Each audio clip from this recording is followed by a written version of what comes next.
August 1945, Luzon. We were told the Americans would be monsters, but the soldiers treated us with respect. They never touched us. I clutched my torn blanket, waiting for the trick. A corporal from the 25th Infantry Division knelt down. He offered a small bar of soap. No one moved. This mercy felt more confusing than the cruelty we knew. But kindness offered by a captor comes with its own hidden price. When an enemy unexpectedly guards your dignity, how long can that protection last once the fighting stops? Share your city and local time in the comments. We're interested to see how far these testimonies travel. If dignity and memory matter, please subscribe to keep these stories heard. In August 1945, the war in the Pacific was over. On the Philippine island of Luzon, men of the American 25th Infantry Division were ordered to clear the abandoned Japanese camps dotting the hills. Corporal James Walker and his unit moved carefully, expecting holdouts, traps, or the eerie silence of a recently departed enemy. What they were not prepared for was life. In a long, low barracks building, they found them. Rows of young women, barefoot and hollow-eyed, huddled on straw mats. The air was thick with the smell of kerosene, mildew, and something else, the old, coppery scent of blood that had long soaked into the wooden floorboards. The soldiers froze, rifles held loose at their sides. These were not enemy combatants. They were not nurses. They were captives, and they stared back at the American soldiers with a terror so absolute it felt like a physical force in the room. There was no defiance, no resistance, only the stillness of animals waiting for a blow they knew was coming. The men from Missouri and Ohio and California looked at one another, their orders suddenly useless. There was no procedure for this. A 19-year-old Korean girl made herself as small as she could, pulling a thin, ragged blanket around her shoulders. For 3 years, since she was 16, she had been told what to expect from the Americans. The Japanese guards had described it in graphic detail. They are beasts, the guards had said, not men. They will use you until you are broken, and then they will kill you for sport. It is better to take your own life than to fall into their hands. This warning was not propaganda to her. It was the fundamental law of her world. Every American uniform she had ever seen in a poster had a monstrous face. Now, those monsters were here. She lowered her eyes to the floor, her heart a cold, tight knot in her chest. She did not dare to look at their faces, certain she would see the hunger and cruelty she had been promised. She braced her body, waiting for a hand to grab her arm, to pull her from the shadows. Survival had meant being invisible, silent, and compliant. Now, she felt a different kind of survival was being asked of her, the final endurance of an unbearable horror. Corporal Walker saw the girl huddled in the corner, saw the way her thin shoulders shook. Something in her posture reminded him of his younger sister back home, how she used to hide when thunderstorms rolled over their Missouri farm. He made a quiet decision. He was in command. But this moment called for something other than an order. He slowly, deliberately, unbuckled his helmet and set it on the ground. Then, he leaned his M1 rifle against a support beam, a clear sign that he meant no harm. The other women watched his every move, their eyes wide with fear and confusion. He walked toward the Korean girl, his boots soft on the dirt floor. She flinched as his shadow fell over her, her whole body tensing for the impact. But he did not touch her. He knelt, not too close, and opened his rucksack. He rummaged inside, past ammunition clips and ration tins, and pulled out a small, paper-wrapped bar of soap from home. It was a simple, mundane object. He placed it gently on the floor in front of her, a clean, white rectangle against the dark, grimy wood. He did not say a word. For a long moment, he just looked away, giving her the privacy of not being stared at in her tattered slip. It was a small gesture of respect, an acknowledgement that he saw a person, not a prize of war. The corporal's action broke a spell. A few feet away, another GI, a private no older than the girl herself, fumbled with his pack. He opened a tin of sea rations and carefully took out the canned peaches. He approached another woman, just as slowly, and set the tin down beside her. He, too, made sure his fingers did not brush against her skin. The women did not move. They stared at the gifts, the soap, the peaches, as if they were bombs. For years, nothing had ever been given for free. Kindness was a currency used to purchase something later. It was a trick, a cruel game before the real pain began. They had been trained to expect brutality, and this gentle confusion was somehow worse. Then, one girl started to cry. It began as a choked sob, a sound of disbelief. She buried her face in her hands, her shoulders shaking with a grief so profound it seemed to pull the air from the room. It was not the sound of fear, but of a world turned upside down. The sight of a soldier offering food, instead of demanding flesh, was too much to comprehend. The room remained silent except for her weeping, a sound that underscored the chasm between what was happening and what they were told would happen. The Korean girl never took her eyes off the bar of soap. It sat on the floor, a quiet and impossible fact. She could almost smell its clean, unfamiliar scent from where she sat today. The entire structure of her world had been built on a single, horrifying truth. She was a thing to be used, and the enemy was coming to use her. But the man with the gentle hands had not touched her. He had given her something to make her clean. His act did not fit the story she had been told. It was a crack in the foundation of her reality. She did not reach for the soap. She could not. But a single, revolutionary thought began to form in her mind. A thought so dangerous it felt like a betrayal of everything she had endured. Everything she had been told, every threat, every warning, every justification for her suffering, could not be true. And if it was not true, she did not know what was. The small acts of kindness in that Luzon barracks were not part of a plan. They were a momentary, human response to an inhuman situation. The problem was that the Japanese military's system of comfort stations had been in operation since 1932, a vast and organized network of suffering. By 1945, United States Army intelligence was aware of their existence. But there was no official policy, no directive, on what to do with the survivors. These women were not soldiers or spies. They were civilians caught in a category of violence so specific that no one had written a rule for it. They fell into a grey area of war, and in that void, the actions of individual men like Corporal Walker became their entire world. The Japanese propaganda had been brutally simple. Americans were monsters. The reality was turning out to be far more complicated. The estimated 200,000 women and girls, many Korean, Chinese, Filipino, and Dutch, who had been forced into these stations, were about to discover that an enemy's mercy could be just as disorienting as a captor's cruelty. In the days that followed, as September began, the response became more organized. Army medics arrived. They came not with aggression, but with crates of supplies. The women watched with suspicion as the medics set up a makeshift clinic, their movements efficient and professional. A medic named Lieutenant Margaret Lewis, her face weary but her hands steady, gently cleaned a festering sore on a young girl's leg, sprinkling it with white sulfur powder. The girl did not speak, did not even make eye contact, but she did not pull away. Another medic offered water purification tablets, explaining with hand gestures how to use them. They treated dehydration, malnutrition, and diseases born of filth and despair. Each act was methodical, impersonal, and profoundly kind. It was the first medical care many of them had received in years. In one corner, a woman from the Philippines watched a soldier carefully dress a wound on another's arm. She would later write on a scrap of smuggled cloth, "They gave us rice and did not touch. We thought perhaps it was a trick." The very absence of assault was so jarring, it had to be a deception. A few days later, Chaplain Captain William Harris of the 6th Army arrived.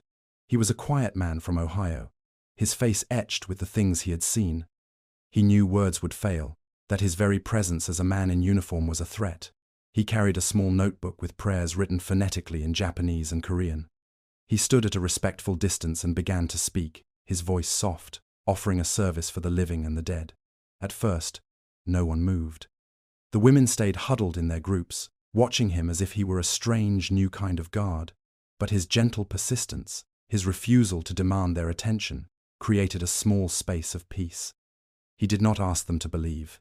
He only offered a moment to mourn. Another survivor would recall decades later the most shocking act of all. An American soldier had accidentally walked into an area where she was washing, half naked. Instead of staring, the soldier looked away, his own face flushing with what she could only describe as shame. That, she said, was the first respect she had known since 1942. A young private from Indiana, tasked with guarding the camp, summed up the bewildering situation in a letter home. "They handed us girls," he wrote. "We gave them food instead. I don't think they knew what to do. But this fragile sanctuary, this bubble of unexpected dignity, could not last." Weeks after their discovery, the Red Cross arrived with trucks. This was the next step: repatriation. It was meant to be a moment of liberation, the beginning of their journey home.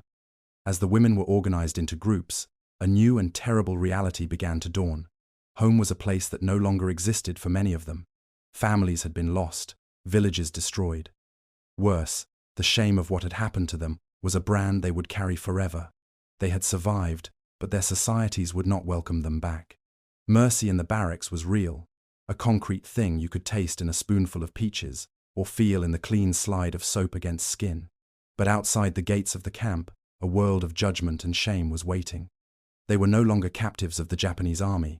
They were about to become prisoners of their own memories in a society that had already decided who they were. The temporary haven in Luzon was an accident of war, a fleeting moment of decency in a world that had forgotten the word. The larger machinery of global conflict, however, was not built for such nuances. The Geneva Convention of 1929 had clear rules for prisoners of war. But these women were not soldiers. They were civilians, yet their captivity had been a weapon of war itself. With no official designation, they were assigned a label that was both true and a profound lie: repatriated civilians. The term was a bureaucratic necessity, a way to file their cases and move them through the system. But it was also an erasure. It stripped their experience of its specific horror, reducing years of systematic abuse to a line item on a ledger. This single phrase, written in tidy ink in administrative offices far from the stench of the barracks, became the first layer of an official silence. It meant no guaranteed protection, no specific aid, and no immediate path to justice. Their suffering was too shameful to be named, so it was not named at all. They were simply people being sent home. By October 1945, the system was in motion. In Manila, 72 women, including the 19-year-old Korean girl, were herded onto the back of canvas-covered military trucks.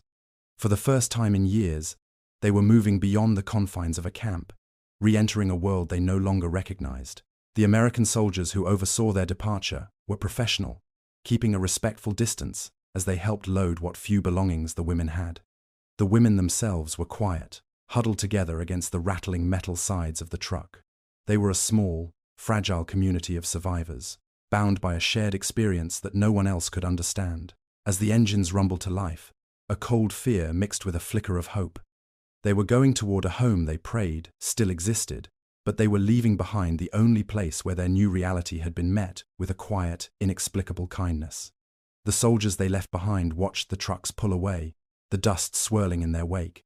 For those GIs, it was the end of a difficult duty. For the women, it was the beginning of an entirely different kind of war. The journey to a transit camp near Seoul was a descent into a new kind of hell. The physical misery of the barracks was replaced by the psychological torment of public shame. When the truck stopped and the women disembarked, they were not met with sympathy or relief. Instead, they faced the cold, accusing stares of their own countrymen. Local men gathered at the camp gates, their faces contorted with a mixture of suspicion and disgust. They saw not victims, but collaborators. They saw women who had been with the enemy, and in their eyes, that made them the enemy, too. One man spat on the ground as a young woman passed, hissing a word that needed no translation. The accusation hung in the air, a poison that seeped into the women's already wounded spirits. This was the welcome they received. The kindness of the American soldiers had been a shield, but that shield was now gone. They were exposed, and they discovered that the world's judgment was more brutal than any guard's stick. They had been prepared for cruelty from foreigners, but the contempt of their own people was a wound for which they had no defense. From her station in a field hospital, Army nurse Margaret Lewis watched these women arrive. Her job was to provide care, to treat their physical ailments. But she saw a deeper sickness that no medicine could touch. She noticed how they moved, their eyes always downcast, their bodies held as if expecting a blow. They were meticulously, almost obsessively, clean. They asked for more soap, she later wrote in a letter. They always asked for more soap. They never asked for men. Her words captured the profound disconnect between the women's reality and the world's perception of them. They did not want comfort from men. They wanted to wash away the memory of men. They wanted to reclaim their own bodies, one small act of cleansing at a time. But while a few compassionate individuals like Margaret saw their humanity, the larger systems of power remained blind. In Tokyo, Allied interrogators began to hear whispers of their stories, but the testimonies were often dismissed. The things these women described were considered too horrific, too outside the bounds of civilized warfare, to be fully credible. Their pain was deemed too shameful to be documented, and so, again, it was officially ignored. The final collapse came quietly, not in a single, dramatic moment, but in a slow, heartbreaking surrender. Faced with the rejection of their families and the scorn of their communities, some women saw no way forward. In the cold, anonymous transit camps, a few chose to end their own lives, a final retreat from a world that offered them no place. Their deaths were recorded as footnotes, casualties of a peace that felt more punishing than the war. By 1946, the rest began to disappear. They melted into the crowded, post-war cities, changing their names, hiding their pasts, and burying their stories under a lifetime of silence. They had been found, briefly cared for, and then lost again. The mercy they had experienced in that Luzon barracks felt like a distant dream, a fleeting moment of grace in a world determined to grant them none. Was that kindness real, or was it just a fragile illusion, too weak to survive the crushing weight of the shame that followed? Decades passed. The world moved on, building new cities over the rubble of the old, and writing histories that often left the most difficult stories in the margins. The silence that had swallowed the women whole after 1946 held for nearly half a century, but memory, buried under years of shame and survival, did not die. In 1991, in Seoul, a handful of survivors, now old women with faces mapped by time and sorrow, began to speak. They gave their testimony not to generals or politicians, but to historians and activists who were finally willing to listen. One of them was the girl from the Luzon barracks. Her voice was quiet, her hands resting in her lap, but her memory was as clear as a shard of glass. She did not speak of the grand strategies of the war, of battles won or lost. She spoke of a small, white bar of soap. She described the American corporal, the way he had knelt, the care with which he had placed it on the floor. "He gave me soap," she recalled, her words carrying the weight of all the years in between. "He did not touch me." For the people listening, it was a detail. For her, it was everything. It was the precise moment the world had stopped treating her as a thing. That, she finished, her voice steady, was the first time I believed I was human again. Her story was not unique. As more women found the courage to step out of the shadows, their testimonies echoed a similar, stunning theme. The memories that had sustained them through decades of quiet hardship were not of liberation parades or grand declarations. They were of small, concrete acts of unexpected grace. Another survivor, who had been a young student in Manila, remembered the peaches. The syrupy sweetness of the fruit from a C-ration tin, offered by a young soldier who could not meet her eyes, had become a defining moment of her life. She had never forgotten the taste, the feeling of the sticky juice on her trembling fingers. It was more than just food. It was mercy she could taste, a tangible piece of proof that a different kind of world existed, even if she had only been allowed to visit it for a moment. These objects, a bar of soap, a can of peaches, became sacred relics. They were the anchors that held them to a moment when their humanity had been unexpectedly returned to them, a moment that proved the Japanese propaganda was a lie and their own dignity was real. These were the memories they polished in the dark, the stories they kept alive when the world had forgotten they even existed. Their lives after the war had been a long, silent endurance. The stigma they feared had become their reality. Many never married. They could not bear the thought of being touched, or they carried a sense of being permanently unclean, a shame that no amount of soap could ever wash away. They lived as ghosts in their own communities, their pasts a secret they guarded more closely than any possession. They watched their friends and sisters build families, their lives moving forward in a way that was forever closed to them. The kindness of a few American soldiers had given them a glimpse of their own worth, but the society they returned to had promptly stolen it back. They had been handed a terrible choice: speak their truth and be cast out, or remain silent and live with a pain that had no name. For nearly 50 years, most chose silence. It was the only way to survive the peace. The mercy in the barracks had been real, but its effects were not strong enough to protect them from a world that preferred to look away. But their silence was not an ending. It was a long, deep breath before a final, courageous act. When they began speaking in the early 1990 seconds, they did so not for pity or for revenge.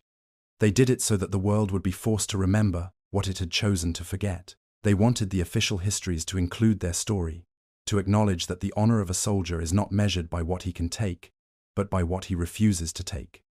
Their testimony was a powerful correction to the record, a testament to the idea that dignity can be given back in a single, small gesture of restraint. They had lived through the lie that power equals the right to abuse. Their stories offered a different, more profound truth. Real honor is found in the refusal to use that power. They had been taught that they were worthless, but their very act of speaking, of telling the world about the soap and the peaches, was a final, unassailable declaration of their own value. And so, the story ends where it began, not with the fall of empires or the signing of treaties, but with the image of a simple bar of soap dissolving in a tin basin, its clean scent, a startling contrast to the filth of war. It ends with the memory of sticky sweetness on trembling fingers, a small taste of kindness in a world starved of it. The history of that time is often told through maps, strategies, and the movements of armies. But for these women, the true turning point of the war came in a quiet, dusty barracks on Luzon. For women who had been used as things, the greatest shock of 1945 was that some soldiers came and did nothing but hand them back their humanity.